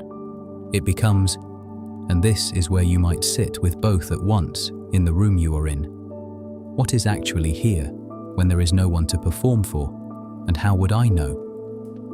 The way the question lands at this hour is not the way it landed at noon. At noon there were people in the room, even if only on a screen, even if only as a memory of the next meeting. At this hour, the room is closer to what Shen Du was describing. Solitude as a place, not just as a temporary condition. And the version of you that is sitting in the room is closer to what anatta is pointing at. A stream that, when you actually try to find a fixed point inside it, turns out to be very hard to pin down, and that, when you stop trying, simply continues being itself without needing to be pinned. Both doors are open. The room is, in this hour, the size of both of them. The mirror, if you bring one to mind in this room, has nothing in front of it, and the question is what, exactly, is showing. You can let the question rest where it is. Neither door closes when you sleep. Both are doors you can step back through tomorrow morning, or any morning if you want to. The room around you is small and well-shaped for this hour. The mirror, for the next several hours, does not have to show you anything. The watcher who learned, somewhere around the age of 3, to imagine itself from outside is allowed to stop imagining, just for the duration. The doors are still open. They will be open at noon, and the next time the cursor blinks at you in an empty box on a screen with a username that is not your name. You started this evening several hours ago with a question old enough that Plato was working on it before Plato was Plato, and you have been carried by my voice and your own attention through a long sequence of rooms, through the chasm where the shepherd found the ring, the Athenian dinner table where Glaucon set up the challenge, Socrates' 8-book answer to it, the Roman frontier where Marcus wrote his meditations at dawn, the North African orchard where Augustine, 16, stole pears he did not want, the Königsberg study where Kant heard the law within, the Turin square where Nietzsche wept with his arms around a horse, the Keyhole where Sartre lost his subjecthood to a stranger's footsteps, the Halloween doorstep in Seattle in 1976, the screen at 2 in the morning under a name that isn't yours, the Panopticon Bentham designed and the inverted Panopticon we built without noticing, and the 2 eastern doors that opened at the end onto a question of a different shape entirely. By the time we have walked through all of them, the question we started with has been pulled, pressed, reframed, deepened, dissolved, and refused, more or less in turn, by each of them. Now you are alone in a room. The audio in your ear is, in a sense that matters, alone with you. The voice you are hearing has been recorded by a person you have never met, in a room you will never see, on an evening that has already ended for the recorder by the time it begins for you. There is no one in your room. There is also, depending on which of the doors we just walked through you find more credible, possibly no one in the room at all. Or possibly the most attentive audience you have had all day, sitting where it always sits, exactly behind your own eyes. The honest thing for me to do in this final hour is to say what each position has offered and what each one has not. Glaucon offered the cleanest version of the question, and a story precise enough that 23 centuries of philosophers have argued about it. What he did not offer was an answer. He never meant to. He was setting the bar high for his brother's teacher, and he never went back to lower it. The challenge he laid down still stands, and the part of it that has not been retired by any of the answers since is the part that asks whether justice has any internal motive at all, or whether the appearance of justice is simply the only kind of justice the social world has ever needed people to have. Socrates offered the soul harmony argument, and the picture of the tyrant in Book 9. What that argument offered was the case for an internal good, health of the soul as something a person wants for itself, not for what it gets. What it did not finally offer was empirical traction. The unjust life may or may not feel as wretched as Socrates claimed. The contemporary research is, on this question, less settled than the ancient confidence would have liked. The soul harmony argument names something we recognize on the right evening in the right kind of quiet. It does not by itself refute the version of Glaucon's challenge that asks whether the just person has been deceived about their own happiness all along. Marcus offered the discipline. The Stoic answer was not the soul harmony argument, it was the practice. The ring is an indifferent. The morning is yours, the small ring on your finger today is yours, and the way you carry that small ring through the next 24 hours is the only kind of moral life you have any real grip on. What Marcus did not offer was a guarantee that the practice would work, or that anyone watching from outside would notice it had. He carried the practice. He died in the middle of it. He handed it forward by accident in a book he never meant to publish. Augustine offered the inner witness. The Pear story was not a story about a teenage prank. It was the story of a moment when the absence of an outside observer made the presence of the inside one undeniable. Freud, 16 centuries later, named the same phenomenon in a vocabulary that did not require God. What Augustine and Freud, between them, did not offer was an account of where the inner witness comes from in a person who, somewhere, in some early childhood, was not given a witness to internalize. The phenomenon is real for most of us. The strength of the witness is not equal across people and not under conscious control. Kant offered the law within. The categorical imperative is a fact of reason, hearable alone in the dark, in a Königsberg study or a New York apartment or a Tokyo basement at 2 in the morning. What Kant did not offer was the engine. Hume's reply still stands. Morality may travel mostly on sentiment, and the reasoning may arrive afterward to dress the verdict. Whether the law within is the source or the gloss is, even now, after 2.5 centuries of careful philosophy and 40 years of careful moral psychology, not closed. Nietzsche offered the redirection. What does the ring even offer you? The question turned out to be uncomfortable for everyone, including, sometimes, the people who used Nietzsche's name to license what they wanted. What Nietzsche did not offer was a positive ethic of his own. He named the diagnosis. He stopped short of the cure, partly on principle, partly because he died before he could. Sartre offered the internalized look. What that offered was the philosophical recognition that the audience has already moved in and that the ring's promise of escape was always partial. What that did not offer was a measurement for any individual of how loud the inner audience actually is. For some, the ring would change very little. For others, it would change a great deal. Most of us are somewhere in the middle, and where we are on the spectrum is not, as a matter of honest observation, entirely up to us. The empirical chapters offered the smaller, more careful claim. The crowd does not by itself make a gauges of anyone. It shifts the room. The screen does not by itself dissolve the conscience. It produces a different self-arrangement that allows both cruelty and tenderness more directly than the daytime would. The Panopticon, on whose blueprint a great deal of modernity has been built, has been inverted into a surveillance whose interest in our behavior is no longer disciplinary but economic. None of these is the final word on what the ring really is. All of them are how the question lives now. The Eastern doors offered something the Western answers did not. From the Confucian side, the unobserved hour is not a test the gentleman passes. It is the laboratory in which the gentleman is made. From the Buddhist side, the question that has been asked for 25 centuries assumed a self that, on closer inspection, may not be there in the form the question requires. The Eastern answers do not, between them, resolve Glaucon's question. They dissolve it into questions of a different shape.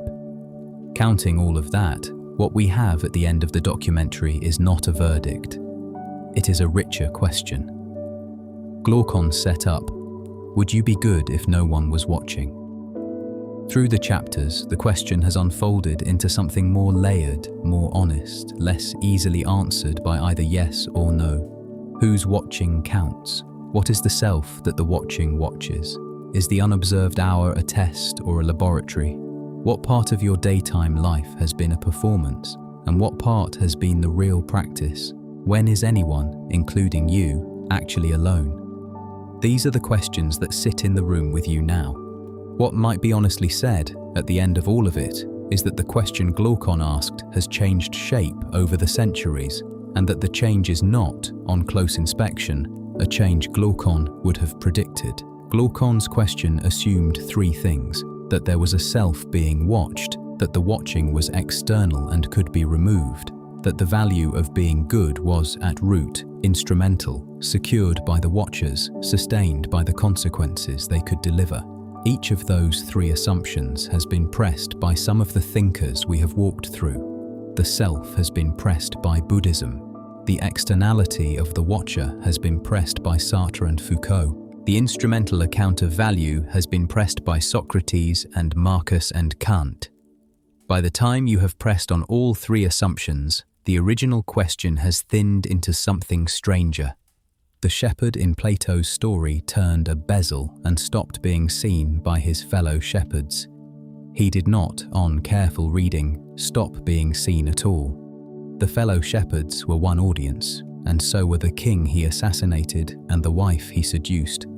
But they were the easy audience. The harder ones were already inside the orchard with him. The conscience he had been carrying since he was a child, the slow-forming character that had been built or not built in every smaller decision of his earlier life, the structure of the language he thought in with its available moral concepts, the cosmic order the Greeks of his period believed themselves embedded in. None of those left the orchard when the bezel turned. The ring removed the easy watchers. It could not, by design, remove the others. What has changed in the centuries since is that the structure of the watchers has shifted, sometimes radically, while the original challenge has remained worded as though they had not. The shepherds are gone, the screens are here, the king is gone, the algorithm is here.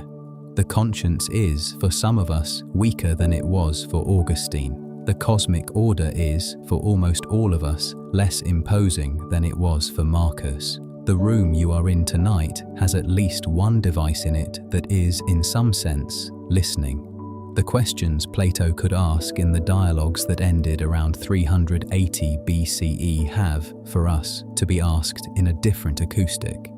That difference is, in some way, what this documentary has been about. Not the simple answer to Glaucon's question, there isn't one, and the chapters did not pretend to find one. The deeper offer was the slow unfolding of what Glaucon's question has become in 2,500 years for a particular person in a particular room at a particular hour. And the answer that emerges, if any does, is not a position any single thinker provides. It is the question itself, more clearly understood than it was at the beginning. This is, in a sense that is hard to name without losing the right voice for it, the project this channel has been doing since the first night you started listening. The chapters you have been carried through are not, in the end, about philosophy. They are about a way of holding a question over a long enough period that the question begins to do something to the person holding it. The reason this channel exists, the reason it has any audience at all, is that there are many of you in many rooms who have noticed that the questions that arrive at the edge of sleep are louder than the ones you can spend the day on, and you have been looking, sometimes for a long time, for company in the holding of them. What I have come to believe, on the small evidence of having made these for a while now, is that carrying a question well is sometimes more valuable than finding an answer. Not because answers are worthless, but because some questions are instruments of attention, and attention over a life is what a life is made of. The questions that earn this kind of carrying, the ones whose carrying changes you, are not the ones whose surfaces resolve easily. They are the ones whose surfaces, on a long enough timescale, deepen until the original question is barely recognizable, and the person carrying it is the better, slower, more present version of who they were when they started. We have not been solving Glaucon's question. We have been carrying it deliberately until the carrying has done some of its work. So here, in the last of the room we have been in together for a few hours, is what to do with the question. You can let it go on working. It will. The mind is a kind of furnace that keeps running on these questions in the dark, whether you supervise the running or not. The version of the question that has been delivered to you tonight will continue to do small things to the version of you that wakes up tomorrow. You can carry it forward in the way the Stoic carried the discipline and the Buddhist carried the practice and the Confucian carried the watchful attention to the unobserved hour. The carrying does not have to be conscious. It does not have to be deliberate. It does not have to be heroic. Most carrying isn't. You can come back to it. The chapters we walked through will be here. So will the question. So will the room you happen to be in on the next evening you find yourself listening at this hour. You can let it rest. That is also a real option. The question has been with you all evening. The question has been with humans for 2,500 years. The question can take a night off. So can you. The room around you is darker than it was when we started. Your breathing has slowed, very probably, without you having to attend to it. The shoulders are lower, the grip on the day has loosened. The dark is the right shape for this hour. Whatever the question turns out to mean for you, in your particular life, is yours to find. I have, after the long walk we have just taken, nothing more useful to add. You have everything you need. The shepherd is still in the orchard, the ring is on his finger, and whatever he is about to do, he is about to do it. The story is, by this point in the evening, a story you have absorbed. Tomorrow morning, or the morning after, or one of the mornings of next week, the small ring on your own finger will appear in your hand. You will know it when you see it. You will know what to do with it, or not, more clearly than you would have if you had not spent this evening here. In the meantime, and this is the gentle close, the one we have been moving toward all along, sleep well. The question is yours to carry. It is not, for the next several hours, going anywhere. Sleep carries its own answers, or doesn't. Either way, the room is the right shape for it. Good night.